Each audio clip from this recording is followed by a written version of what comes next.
Welcome, Jack. Good to see you. Nice to meet you. Very nice to see you. Likewise. Welcome to our little abode. Yeah, this is perfect. Thank you also. Beautiful. Thank you also very much for doing Eden Project TV. Yeah, Stellar stuff. It's quite our pleasure.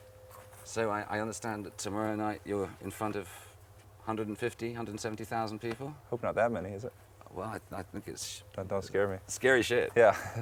I just hear we played 2 bands before Stevie Wonder. That's all I know. God, I went over to Dublin 2 nights ago to see Stevie Wonder. How was it? It was astonishing. Yeah, I bet.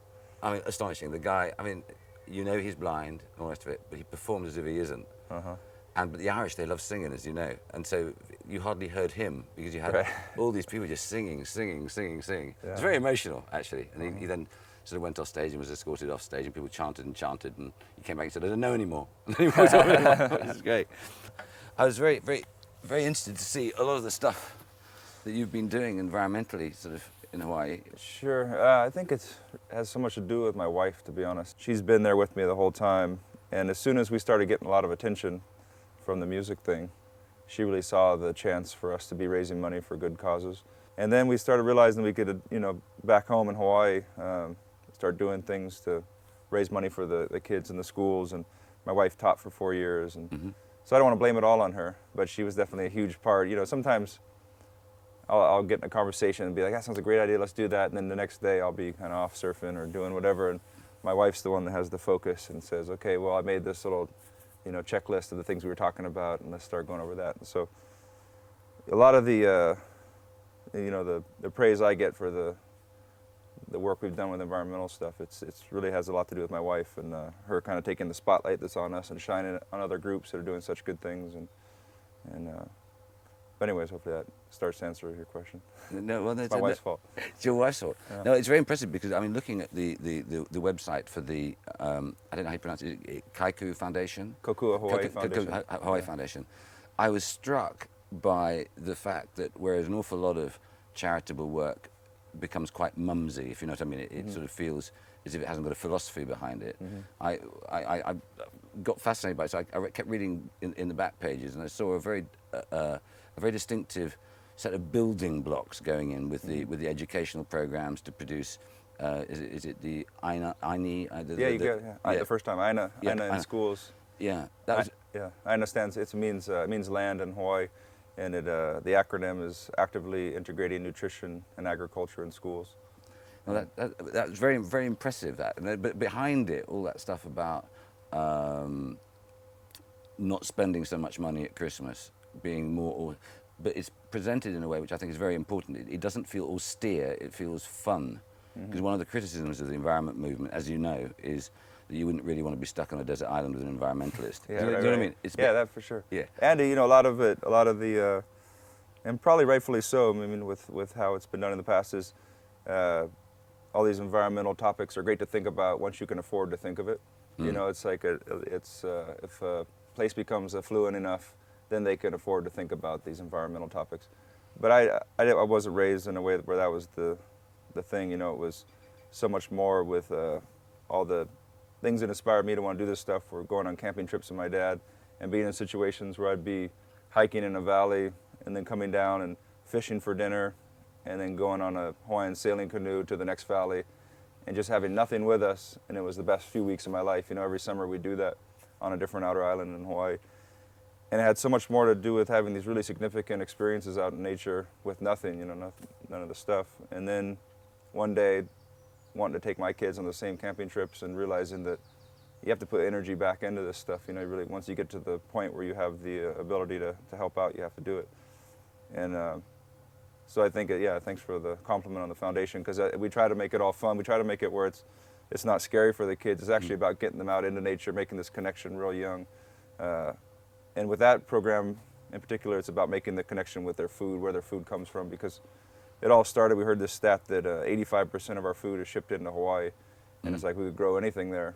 And it's just, so first we want to connect the kids with the food, make sure they realize it's not actually just coming from the supermarket. How does it get to the market? Once they realize it's being shipped across the ocean, and they know that they visited these farms where they can grow all this stuff, why aren't we just growing it here? Once they get in high school, they can start asking those questions. But most of the work we do is with the elementary schools and making sure to have that connection real young. Have you got a vision? I mean, obviously you're I don't know whether it's an appropriate thing to say to you, but you're an American first and a Hawaiian second, or are you a Hawaiian first and American second? Do you see a contradiction? No, that's a clumsy way of me phrasing it.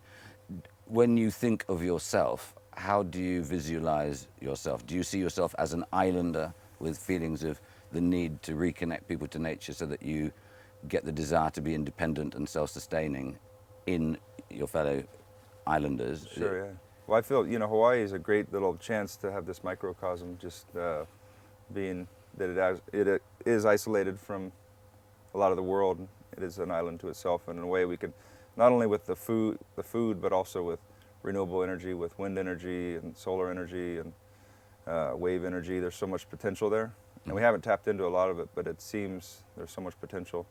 But with the question, it just depends on which way you look at it. As a kid growing up in Hawaii with fair skin, I got called a haole a lot. It's a term for foreigner.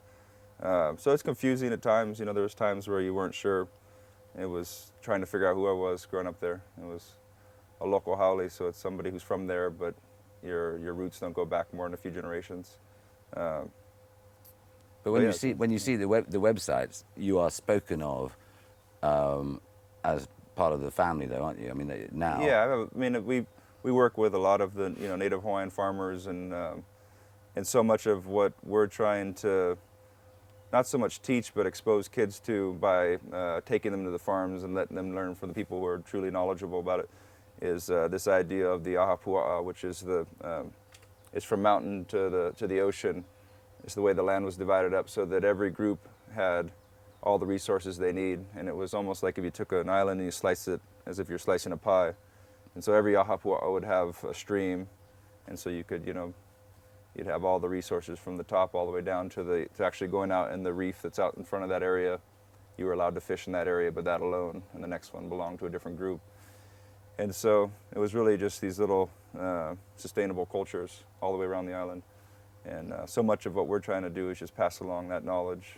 And as if you like, the consumer culture consumed Native Hawaiians as well, or is there a redemption possible? I often wonder, as we travel around and we go to communities. Even there's a guy called Ray Mears, who's a very big TV personality in Britain, who's a survivalist, and he's in the odd position of being invited to go back to Namibia to teach native Namibians how to go tracking, because they're losing their, if you like, the narrative of their past. Is there an element of that in Hawaii? Sure. I think, like with anywhere, it's you look at the youngest generation, and they might have lost touch with their grandparents. But there is, luckily in Hawaii, there's a resurgence of learning the language for one thing. So it's a way of kind of keeping the culture alive. And also, there's so many great teachers there, and there's so many great Native Hawaiian, really knowledgeable people that are running these. On the west side of the island, which is a side that has a lot of the drug problems and you see a lot of poverty and a lot of homeless. There's a lot of kids that are going to school. The parents just don't have houses, they're working, but it's the way the property value's gone up in Hawaii, it's made it a tough situation. And on that same side of the island, you got this called Ma'o Farms, and it's a really great program, and what they do is they're expanding every year. They're able to buy a little more, and it's been so nice to see them doing so well. And they basically give scholarship to the kids that are growing up on that side of the island, so they teach them the skills to farm, and then they actually pay to have these kids go off to college, to community college and different situations to continue their education. And so you have these really good situations that you can connect some of the kids that might have lost touch with their culture. It's still there, it's still alive. So a lot of times it's more, we're an opportunity to teach them about their own culture, but it's reconnecting them with the elders that are already there and have it going. That's really interesting. Obviously, it's invidious to say that Cornwall and Hawaii share something, except, I guess, the re-emergence of a culture. But certainly the issues on a slightly more muted scale are nonetheless here, with it being a lovely environment, a lot of wealthier Brits coming in, buying the nice houses, and a deep-seated resentment in the local population that they'll never be able to compete at that level. Is there an internalized rage in Hawaii from the native Hawaiians that all the nice bits of Hawaii are being populated out to incomers? I think so, yeah. There's definitely pockets of it, It's just depends on which areas. There's still certain parts of the islands where they're is fully functioning, speaking the Hawaiian language and everything like that. There's certain valleys on some of the islands where they're still living off the land in the back, and but you definitely have areas that are, you know, the property value's gone up so much that a lot of the people have been pushed out, and it's so I think so. Yeah, there's a little of each.